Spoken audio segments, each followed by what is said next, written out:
Hola, este es el video donde se va a sustentar todo lo hecho para el proyecto uno de la materia biomecánica computacional. Somos el compañero Juan Andrés Melo y yo, Santiago Tavares. Entonces, esta primera práctica consiste en la segmentación de una estructura ósea y el posicionamiento de un implante. Nosotros específicamente para este primer proyecto elegimos una imagen provista por la profesora donde podemos ver que es de cadera y de la cual pudimos obtener las estructuras óseas como el fémur, ¿cierto? Entonces más adelante les mostraremos cuál es el implante que se decidió tener. Y entonces, inicialmente se abre Slicer, se carga el archivo tipo DICOM o el volumen, donde podemos ver que efectivamente están los diferentes trazos de la imagen, donde podemos ver en varias vistas, sagital, coronal y transversal, toda la parte de la cadera y sobre todo a nosotros que específicamente nos interesan las vistas donde se ve el fémur. Luego procedemos a ir al editor de segmentos, se añaden dos capas, una va a ser el fémur y otra va a ser todo lo que rodea al fémur que no nos interesa.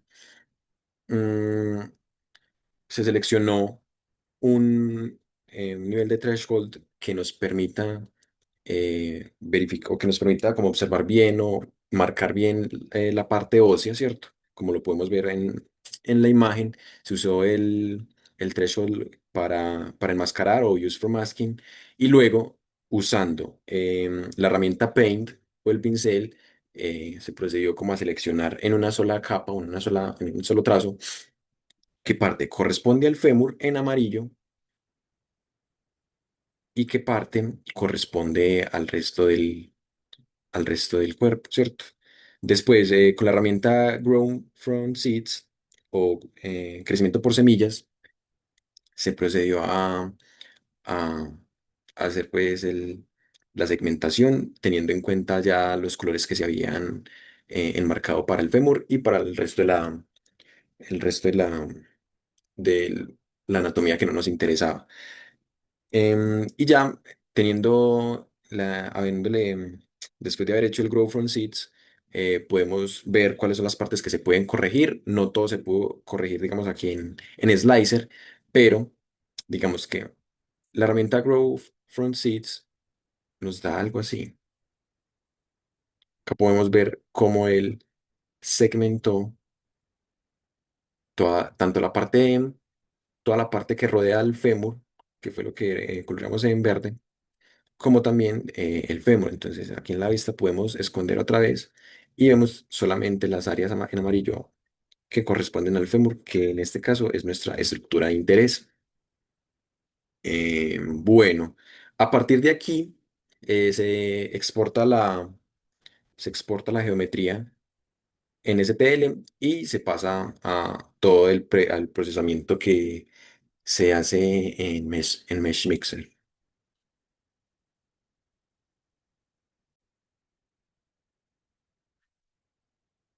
Bueno, una vez se terminó la segmentación realizada en Slicer, se pasó a trabajar en Mixer como para eliminar todas las imperfecciones que tenían, pues está como tal lo que fue la segmentación. Entonces iniciamos reduciendo la escala del mallado porque tenemos una malla muy densa que nos estaba, pues que demandaba o requería mucho gasto computacional y entonces se decidió rescalar el mallado.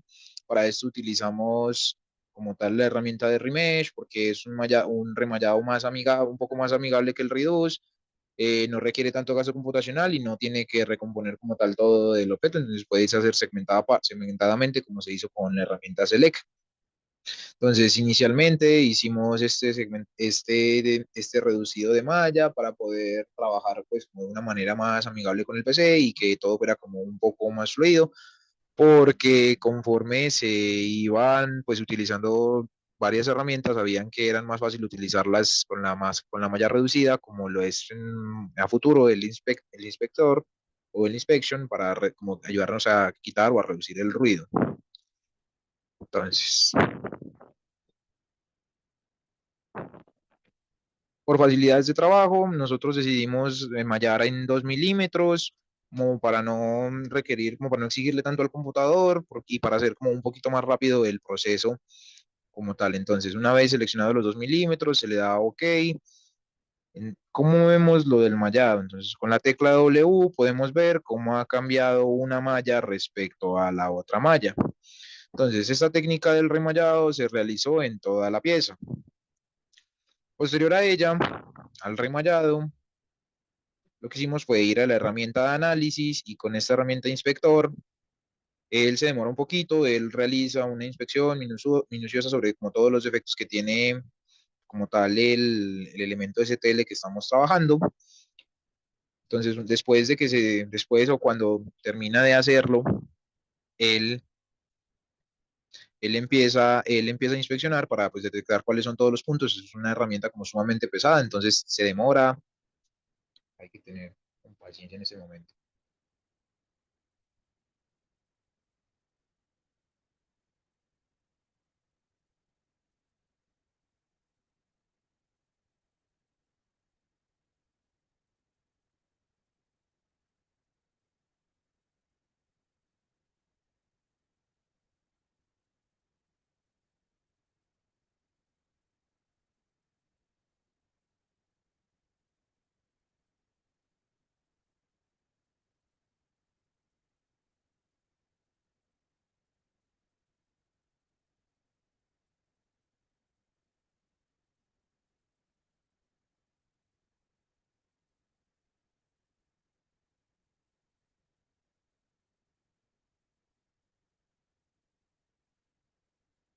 Sigue procesando en ese momento y ahí finalmente acaba lo que hace la herramienta de inspección, es como ver o rodear todo el ruido que tenga. Entonces en la herramienta Flat Fill, como está tal cual, le damos Auto Repair.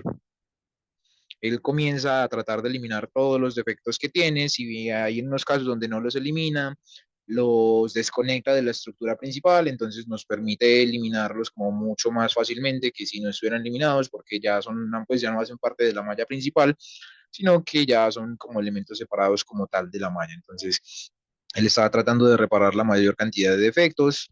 Esta herramienta también se puede utilizar para tratar de corregir como vacancias donde hayan agujeros.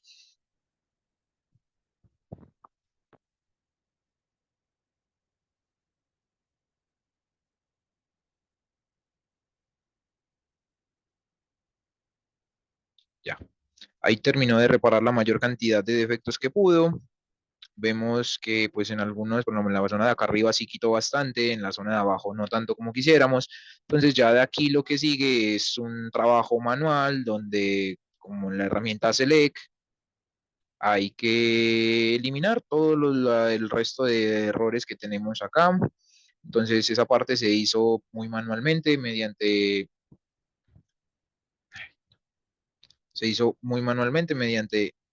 Select X para las partes como que nos sobran, como tal en este caso. Selecciono más.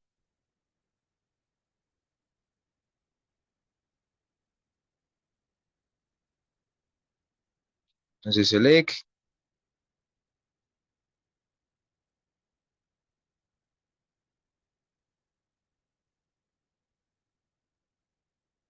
X, en las partes que nos sobran simplemente X, no hay nada más que decir. Y en las partes donde uno quiere hacer el rebuild como tal de cuando hay huequitos, como aquí, como en esta zona de aquí, sería, pues toda esa parte sí fue totalmente hecha a mano, lleva bastante tiempito, entonces se selecciona X, se le selecciona puntos alrededor, F y OK, y Enter. Y este fue como a mayor rasgos o a mayores características el procesamiento que se hizo dentro de, dentro de MESMixer hasta pues llegar a obtener una pieza viable. Posterior a ello, pues también nosotros como pegamos estas imagencitas acá, como para dar las razones por las cuales nos centramos en este tipo de en este tipo de placas. Cabe mencionar que este tipo de placas son como después de los tornillos intramedulares, siguen siendo uno de los métodos más utilizados como para la fijación externa cuando el fémur se ve comprometido o afectado, bien sea por fracturas totales o por fisuraciones parciales. Varios estudios han demostrado que este tipo pues, de órtesis o como tal de método de fijación es mucho más efectivo que los clavos normales, no que los clavos intramedulares, que los clavos normales, que los clavos de fijación, y que también respecto a los clavos intramedulares, tienen una mejor tasa de recuperación en la movilidad de la rodilla que con los clavos intramedulares. Además, pues también nos quisimos centrar en una fractura que fuera común, ya que esta es dentro de la población adulta, las fracturas de fémur representan entre el 3 y el 6% de todas las fracturas que hay, y pues también era uno de los elementos DICON que se nos proporcionó como tal para trabajar en la carpeta. Entonces quisimos hacerlo, vimos que pues, se podían obtener buenos resultados y esto fue como de esta parte.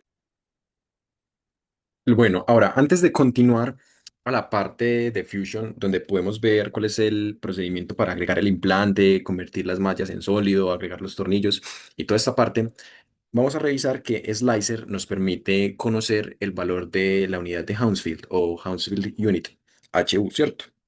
Donde recordemos que el hueso tiene como dos componentes, que es hueso cortical, que es toda la parte que lo rodea, que es un hueso mucho más rígido, mucho más duro, y hueso esponjoso o hueso trabecular, que suele ser mucho más, es poroso, por lo que no es tan resistente. Entonces, si nosotros movemos el mouse, podemos ver que en la parte izquierda inferior está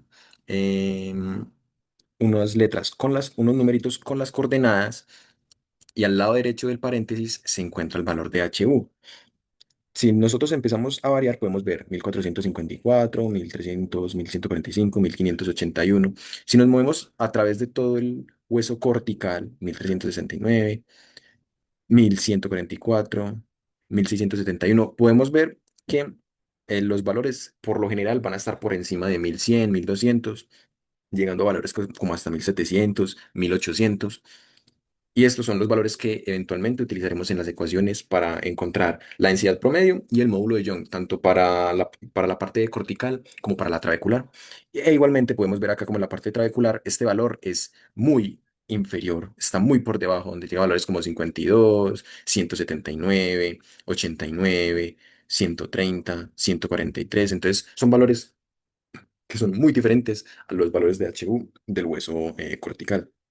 Listo, ya abordada esta parte de la segmentación y de los valores de HU, pasemos a ver cómo fue todo el procesamiento en Fusion. Entonces, nosotros en esta parte ya tenemos toda la pieza terminada, acá podemos ver todo el flujo de procesamiento, donde primero se importa la geometría obtenida, tal cual les explicó Juan Andrés, solamente se dejó un pedazo de fémur donde se posicionará el implante. Entonces, inicialmente se dejan se colocan las medidas para verificar de que efectivamente este hueso, este fémur, sí tiene una proporción adecuada. Entonces, si nosotros medimos desde acá hasta acá, podemos ver que mide 254 milímetros o 25 centímetros, lo cual corresponde a un fémur, más o menos la mitad de un fémur, de una persona bastante alta, más o menos de 1,80, 1,85 se hizo la medida, ¿cierto? Luego se posicionaron el implante, se colocan los implantes. Esto se hace ya que recordemos que todo esto lo insertamos como mallas y si nosotros empezamos a hacer si nosotros primero pasamos todas esas mallas a sólidos y después empezamos a escalar, reducir malla, a hacer movimientos, rotaciones, como son objetos sólidos, como son sólidos, se va a demorar mucho. Entonces lo óptimo que pues que se optó por hacer fue primero hacer todos los movimientos necesarios, rotaciones, escalamiento, reducir escala y ya después pasar la malla a objeto, ¿cierto? A sólido. Entonces el hueso, toda la malla fue reestructurada en Mesh Mixer, tal cual explicó Juan Andrés, mientras que la placa que nosotros encontramos y los tornillos que también encontramos simplemente fueron colocados y hasta cuando ya estuvieron en posición no fueron, digamos, como convertidos a sólido. No fue necesario para los objetos reducir la malla en la placa. principalmente porque si cualquier reducción de la malla puede deformar totalmente la figura, y para los tornillos no fue realmente necesario reducir la malla. Eso sí, hubo que escalarlos a un tamaño que resultara adecuado a las proporciones del fémur y a lo que se necesita, ¿cierto? Acá podemos ver toda la placa ajustada pues a la parte donde está posicionada en el fémur. Este es el fémur derecho. Eh, bueno, ya después de posicionada, eh, sigue la parte de convertir a sólido, donde el hueso, por su apariencia, podemos ver que sí se pudo convertir a objeto sólido orgánico, cual como fue mostrado en clase, no presentó mayor problema. Podemos ver las estructuras que, digamos, no son tan triangulares como sería en un objeto paramétrico, en un objeto normal, en un sólido normal. Mientras que para las demás estructuras, como es la placa y los tornillos, podemos observar de que efectivamente sí no fue con la herramienta de sólido orgánico, sino que fue sólido paramétrico, si no estoy mal. Y para convertir es tal cual esta herramienta, convertir a malla. También he de mencionar que la placa y los tornillos fueron obtenidos a partir de archivos STL que encontramos en internet. Las placas ya venían, digamos, en el archivo que contenía la placa, venían otras más placas, por la que aquí en esta herramienta de abajo, en, en el navegador que tenemos de todos los procesos que se han evaluado, tenemos, dentro de todo lo que hay, tenemos dos como acciones específicas. La primera es separar esta placa de las demás placas con las que contenía el archivo STL. Y la segunda es que este tornillo también lo encontramos en archivos diferentes y también venían que pues venían como varios tornilletos. Entonces solamente para escoger este se decidió aplicar la herramienta de corte de plano, tal cual como en la estructura, donde seleccionamos primero el cuerpo que se va a cortar o la malla, y después seleccionamos un plano. Y una flechita o con una longitud podemos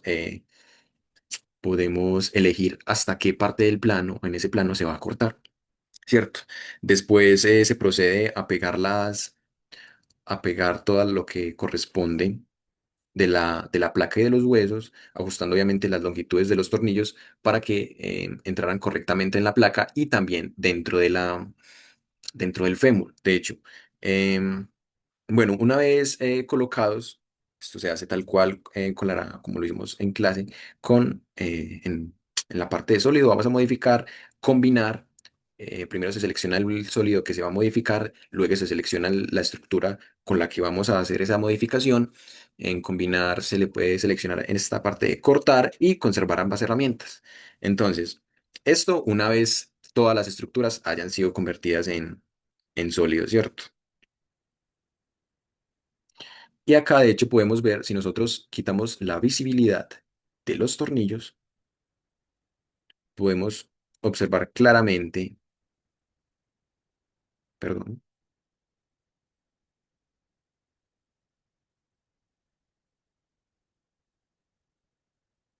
bueno, acá es porque hace falta llevarla hasta el final. Bueno, acá ya cargó las operaciones que faltaban.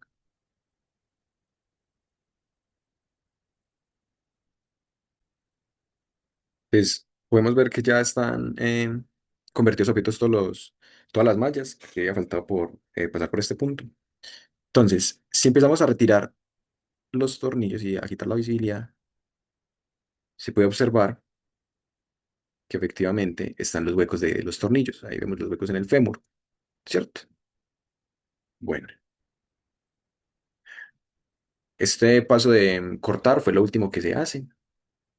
Y ya estas demás partes, estos demás movimientos, simplemente se trata de encontrar, digamos, como la posición correcta para ubicar cada uno de los tornillos y la placa, ¿cierto? Rotaciones, traslaciones, y todo esto en los diferentes planos. Pero las principales, digamos, operaciones fueron, primero, traslación, rotación, convertir. Bueno, escalar. No, ya les mencionaba que no fue necesario reducir la malla. De igual forma, aquí está la herramienta reducir malla, el corte de plano para seleccionar solamente la placa y el tornillo que vamos a necesitar, la parte de escalar malla para elegir los tamaños tanto para la placa como para el fémur y así también para los diferentes tornillos. Em, por último, en sólido, en modificar, perdón, en malla, convertir en sólido, convertir malla. Y ya por último, cuando ya se tiene el sólido, ahí sí, en modificar, combinar y generar, digamos, como el hueco donde va a estar los tornillos. Ahora, nosotros también debíamos encontrar lo que se trata del módulo de Young para la parte cortical y la parte trabecular, ¿cierto? Entonces, estos valores fueron obtenidos para el hueso cortical usando slicer, como ya les mostraba anteriormente, y el hueso trabecular también estos fueron los datos que se obtuvieron. Entonces, primero se optó por promediar los valores obtenidos para el hueso cortical, obteniendo 1504, y también el respectivo promedio para la parte trabecular, que dio 151, mucho menor, casi 10 veces menor.